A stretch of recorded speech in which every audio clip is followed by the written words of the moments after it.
Peppy was coming to Munich to meet his Is my wife at it's the time. his wife. She was a model, modeling in Munich, and I had an antique car. I collect antique cars.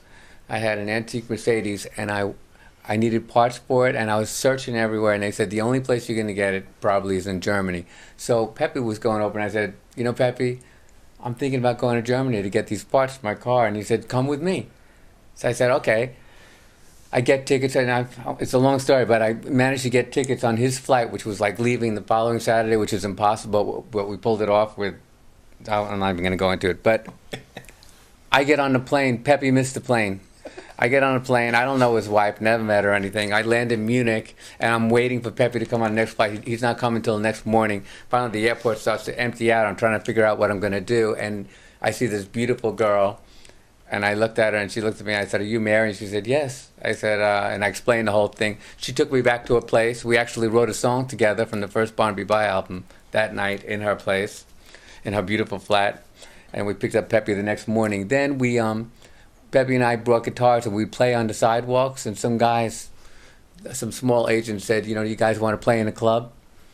And we said, sure. And they said, we'll give you, 100 marks or whatever it was, I forget. And we played, and they said, what do you call yourselves? Oh, I left out one thing. Mary wrote us a poem.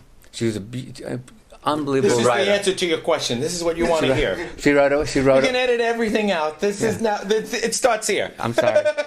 She wrote a. You want me to start again? Okay.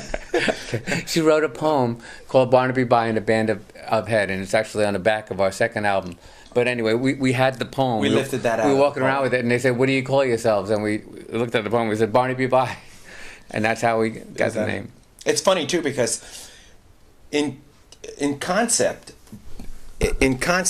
Barnaby Bye was actually started, the concept of Barnaby Bye started in Europe that summer of '72 when Bobby and I came, because Billy was still in New York, and we had so much fun playing here. We just brought guitars with us, and we were like street guys, just we were happy to be out of the show on Broadway, and we were going to spend some time here and just play and wherever it took us, and we decided when we were going to go back to New York, we were going to start the group with Billy and start the group with Mike and start Barnaby Bye. So it really did start out of Europe. And Mike Riccardella, the way he came about, Billy and I grew up. He had a band called The Illusion that were like huge. They had a hit record in the U.S. And we've had hits here too. They had hits in Europe, but anyway, they were like we idolized them, And he's a great drummer, and we'd watch him play all the time.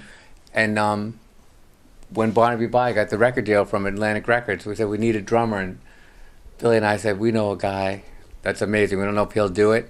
And at that point, The Illusion, his band, was starting to switch over to jazz, and he's really a rock drummer. So we asked him, and he said.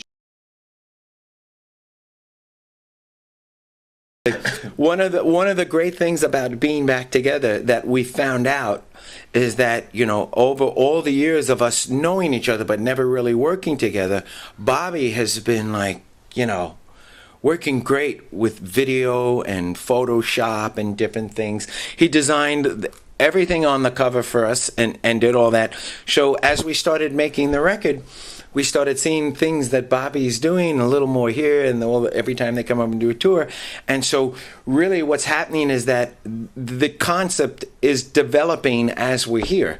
It's something they've been doing as Alessi for themselves, and now it's spilling over to Barnaby Bye. And we're seeing what you're seeing, which is that this is a great little tool to have. And within one day we first got here, and Bobby already had a little short film for our friends and fans and all the people on the Barnaby Bye email list. So we're seeing it as a great tool now. The only problem is we have to get him in the footage because he's filming all the time.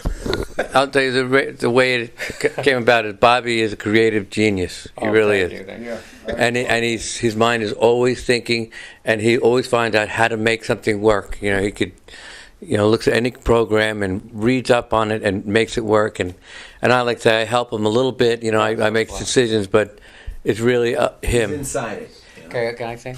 Now we can talk. Okay.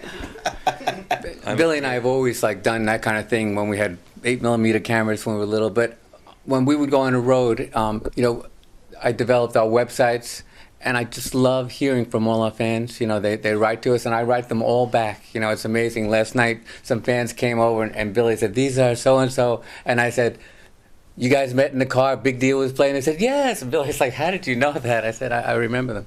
But so I developed this thing I call Fly on the Wall, a Fly on the Wall video. I was telling Billy one day, I said, "It'd be so cool, I'm going to bring the camera on the stage, you know, and just get a little bit of it, just so people can, you know, people in Japan, you know, that write to us all the time, can get a little taste of being with us, you know, in Paris or in, you know."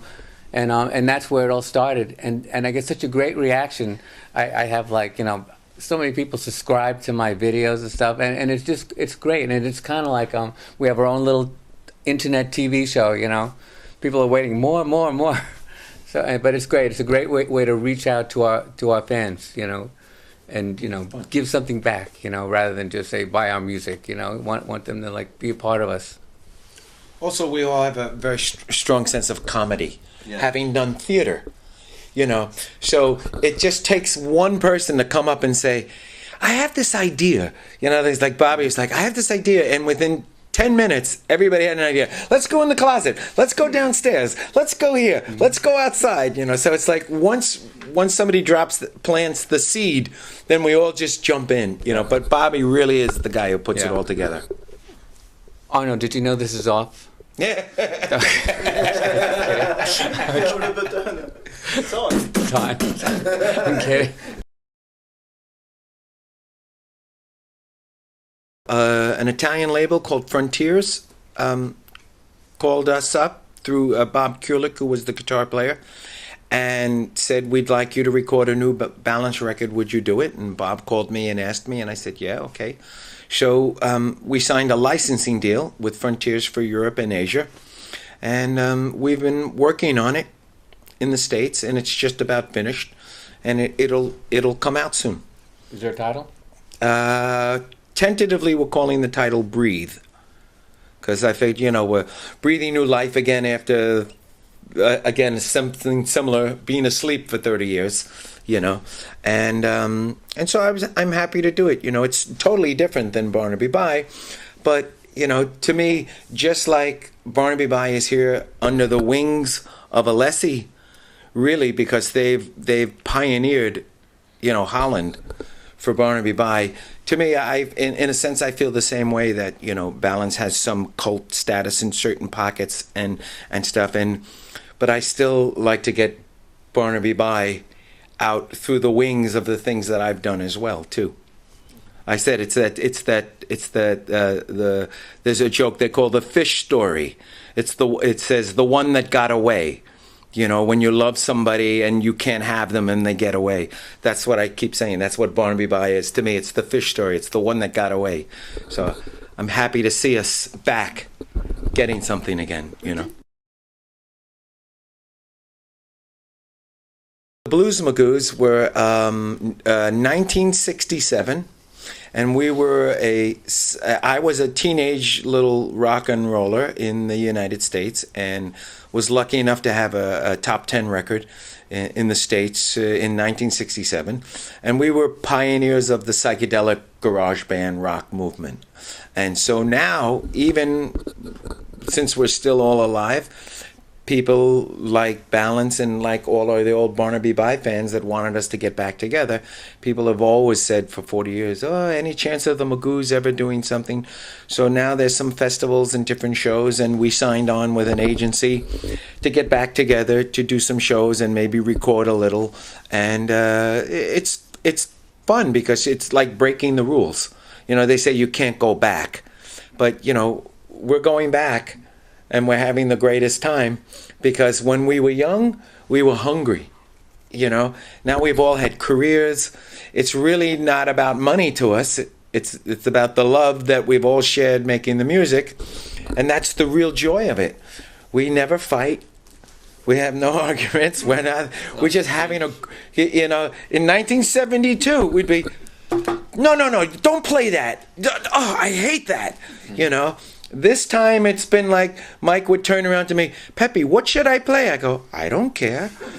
You're the drummer. Play whatever you want." You know, it's such a difference. You know, it's to really, really, really enjoy it. It's a reunion, so it's good, but it's something we don't want to end. Yeah.